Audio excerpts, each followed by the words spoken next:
आज मोलरता का शेष आंकिक प्रश्न बनेगा, जिसे क्वेश्चन नंबर 5 लिखेंगे हम।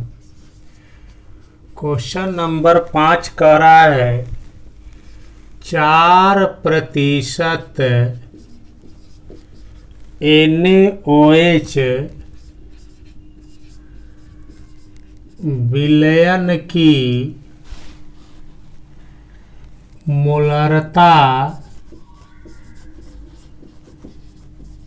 क्या होगी। देखिए क्वेश्चन नंबर 5 में है कि 4% NaOH विलयन की मोलरता क्या होगी। यहाँ पर विलय का प्रतिशत दिया हुआ है कि विलयन में विलय कितना प्रतिशत है, और विलय का अणुभार खोज लेंगे तो मोलरता निकल जाएगा। हमने आप लोगों को ट्रिक लिखा है इसके लिए, तो देखिए विलय का नाम इसमें NaOH है। NaOH का प्रतिशत बराबर हमने लिख दिया 40%। अब NaOH का अणुभार या आणविक द्रव्यमान या मोलर द्रव्यमान लिखेंगे। अब देखिए यहाँ सोडियम का एक परमाणु है, इसका परमाणु भार 23 होता है, तो एक और 23 ले गुणा कर दीजिएगा, 23 हो जाएगा। ऑक्सीजन का एक परमाणु है, ऑक्सीजन का परमाणु भार 16 होता है, एक और 16 से गुणा कीजिएगा, 16 हो जाएगा। हाइड्रोजन के एक परमाणु है, इसमें परमाणु भार 1 होता है, तो 1 और 1 से गुणा कीजिएगा तो 1 आएगा। जोड़ने पर 40 ग्राम मोल इनवर्स हो जाएगा, और मोलरता बराबर वाट लिख दिया जाएगा। सूत्र कहता है मोलरता बराबर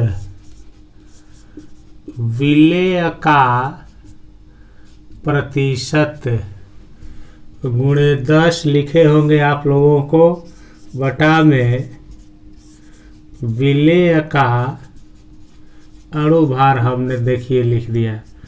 विलय का प्रतिशत जो है आपको 4% है, तो यहाँ 4 भर दीजिए, गुणे 10 लिख दीजिए।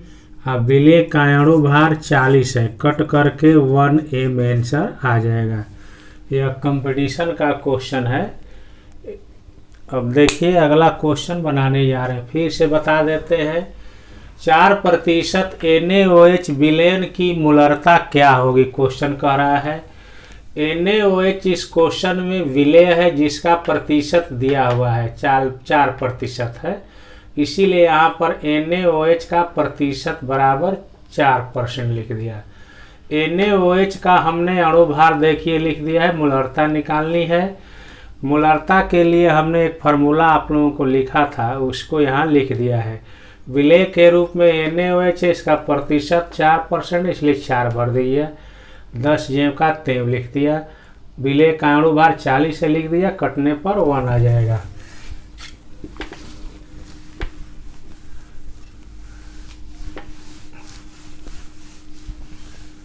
क्वेश्चन नंबर 6 लिख रहे हैं। अब क्वेश्चन नंबर 6 जो है क्या है, देखिए ये भी जो है ऑब्जेक्टिव में आने लायक है।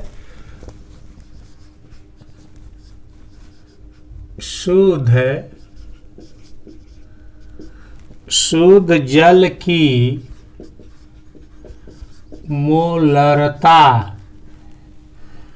क्या होगी कह रहा है। देखिए शुद्ध जल की मोलरता क्या होगी जबकि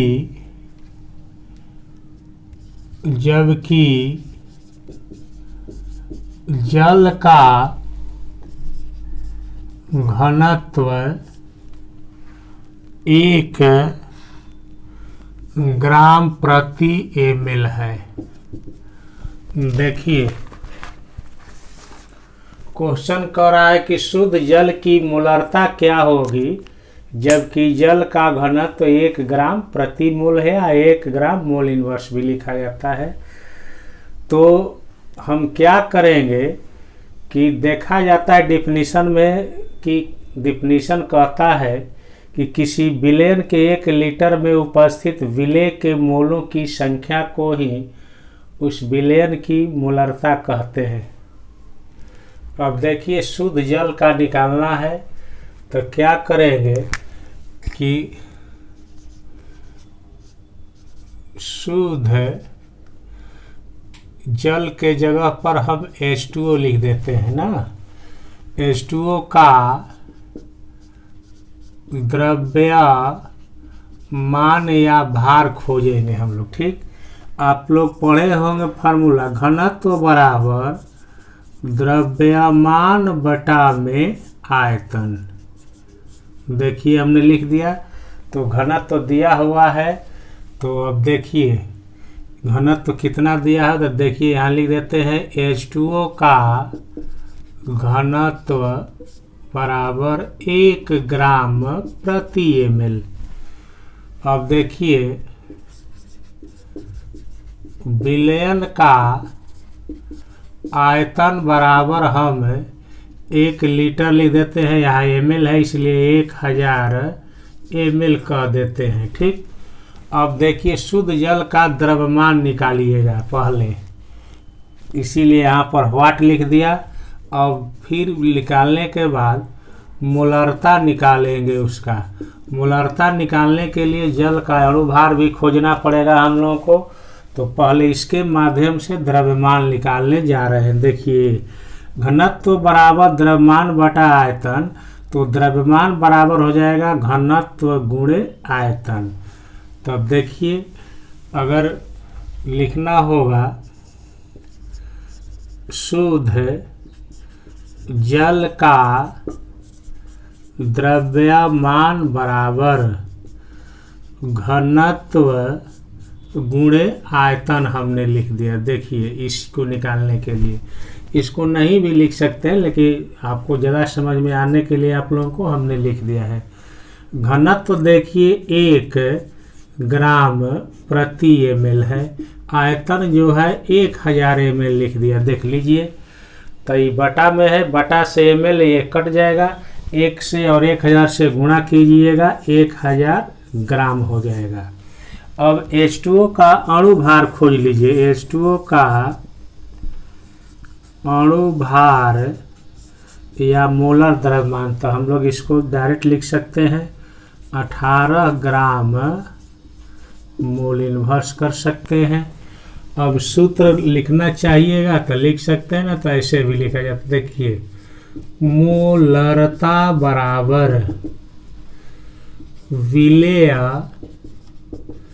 का भार या द्रव्यमान। तो आज मैं यहाँ पर द्रव्यमान लिख दे रहा हूँ, गुणे 1000 लिख देता हूँ वहाँ पर, बटा में विलेय का अणुभार गुणे विलयन का आयतन जो होगा वह ml में होगा। ठीक, अब देखिए विलेय का द्रव्यमान अर्थात जल का द्रव्यमान कितना आया है, देख लीजिए यहाँ पर 100 लिख दिया। ठीक, 100 है, 1000 ग्राम है ना। अब यहाँ पर भी 1000 हमने लिख दिया, बटा में देखिए विलेय का अणुभार जो है जल जो विलेय के रूप में है, तो 18 ग्राम मोल इनवर्स लिख दीजिए, और गुणे आयतन 1000 ml है। ml में 1000 से लीटर में कन्वर्ट हो जाएगा, ग्राम ग्राम कट जाएगा, मोल इनवर्स ऊपर जाएगा तो मोल में बदल जाएगा, ये कट जाएंगे। अब ये जो है ऐसे लिख दीजिए, डिवाइड करिए। अब डिवाइड करने पर हम लोगों को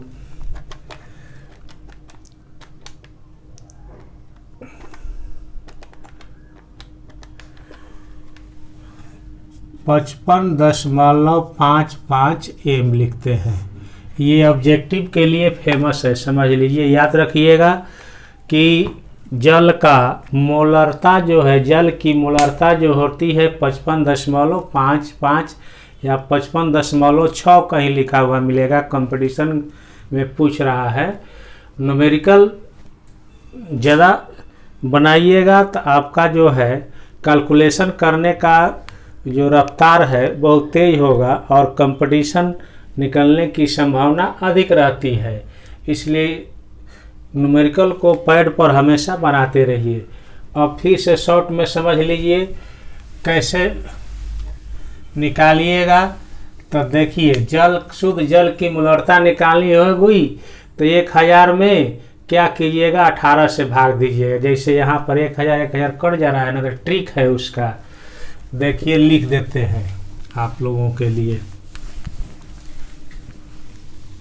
अलग से। यहाँ पर एक ट्रिक लिख देते हैं।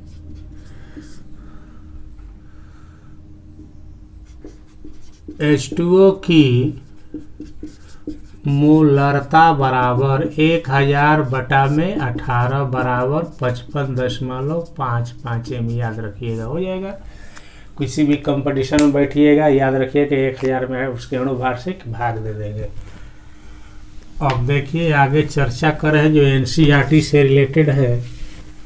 क्वेश्चन नंबर 7 है। देखिए क्वेश्चन नंबर 7 क्या कह रहा है, समझिए। अब यहाँ NCERT लिख दे रहे हैं। कह रहा है क्वेश्चन, निम्नलिखित में प्रत्येक विलयन की मोलरता की गणना कीजिए। ये नंबर ऑफ क्वेश्चन है। 30 ग्राम CONO3 का होल ट्वाइस है इंटू 6H2O लिखा हुआ है यहाँ पर। 4.3 लीटर विलयन में घुला हो। देखिए कह रहा है, इस क्वेश्चन में कह रहा है कि निम्नलिखित में प्रत्येक विलयन की मूलरता की गणना कीजिए। क्वेश्चन ए कह रहा है कि 30 ग्राम कोबाल्ट नाइट्रेट का विलयन है जिसका आयतन 4.3 लीटर है, तो उस विलयन की मूलरता क्या होगी। तो देखिए यह विलेय है, ध्यान दीजिए, ये विलेय का वजन दिया गया है। कितना है, 30 ग्राम। देखो कैसे लिख रहे हैं आंसर में। CONO3 का होल ट्वाइस इंटू 6H2O का द्रव्यमान या भार लिख देते हैं। अब की बार भार लिख दे रहे हैं, 30 ग्राम है। ठीक, अब विलयन का आयतन कितना है, देखिए बोर्ड पर लिखा गया है। विलयन का आयतन बराबर 4.3 लीटर है। ठीक, मोलरता बराबर वाट है। अब जो देखिए इसमें विलेय है, इसका अनुभार हम लोगों को निकालना पड़ेगा। देखिए कैसे लिख रहे हैं,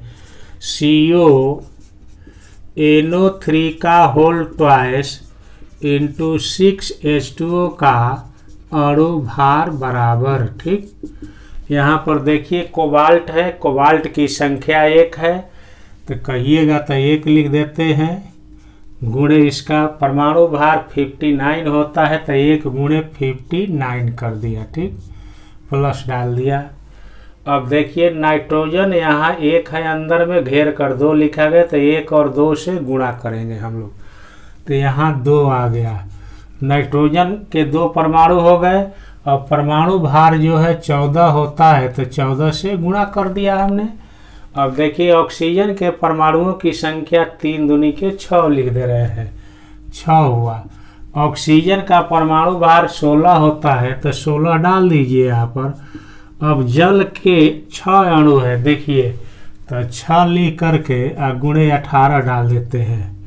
अब गुणा करेंगे तो 59 हो जाएगा, 14 दूनी 28 हो जाएगा और 16 छक्का 96 हो जाएगा। प्लस अब 18 7 26 से 18 दूनी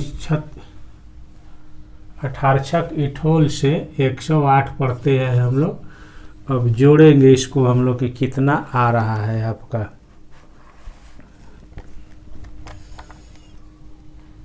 5 9 प्लस 2 8 प्लस 9 6 प्लस 1 0 8 बराबर 291 ग्राम मोल इनवर्स।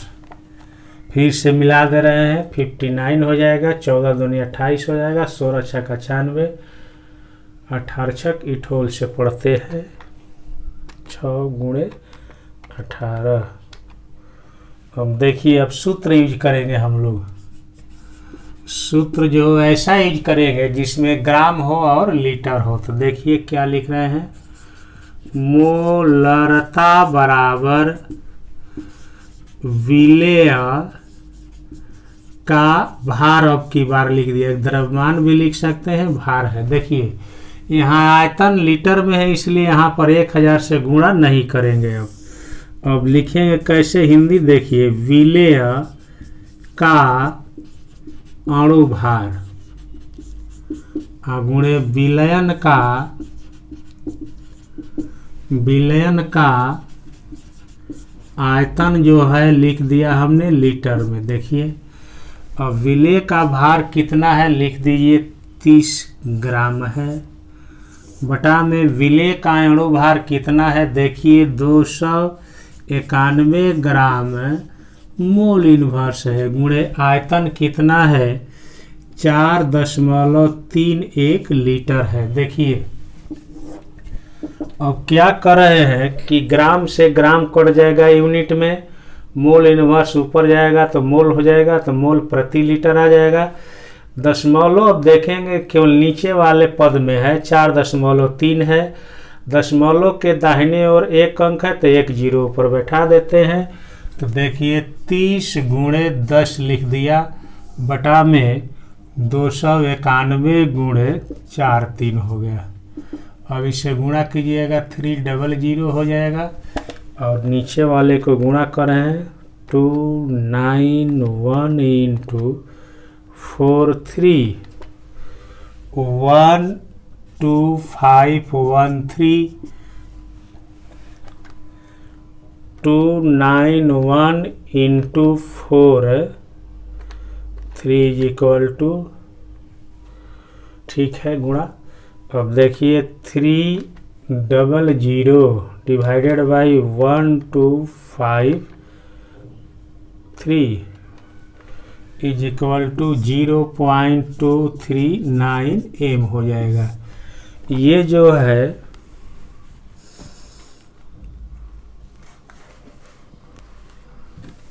ए का आंसर हुआ। आपको आंसर में यहाँ जो है आगे बढ़ाइएगा तो 24 m। अब आंसर को हम मिला दे रहे हैं कि कितना इसमें दिया हुआ है, 0.24 है इसमें लिखा हुआ। अब बी नंबर लिख रहे हैं, देखिए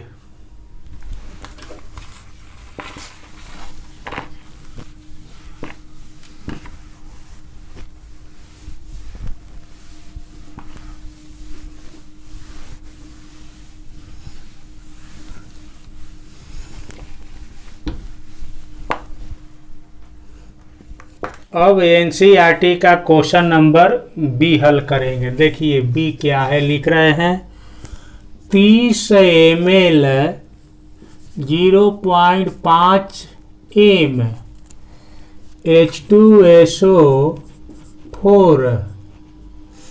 H2SO4 को 500 ml में तनु करने पर, देखिए क्वेश्चन क्या कह रहा है समझा रहे हैं। कह रहा है H2SO4 का एक विलयन है जिसका प्रारंभिक आयतन जो है 300 ml है और उसकी प्रारंभिक मोलरता जो है 0.5 ml 30 ml है। अगर H2SO4 विलयन का आयतन 500 ml कर दीजिएगा तो विलयन की मोलरता क्या होगी पूछ रहा है। तो देखिए आंसर कैसे लिख रहे हैं। प्रारंभिक आयतन जो 30 ml है उसको V1 मान करके हमने 30 ml लिख दिया।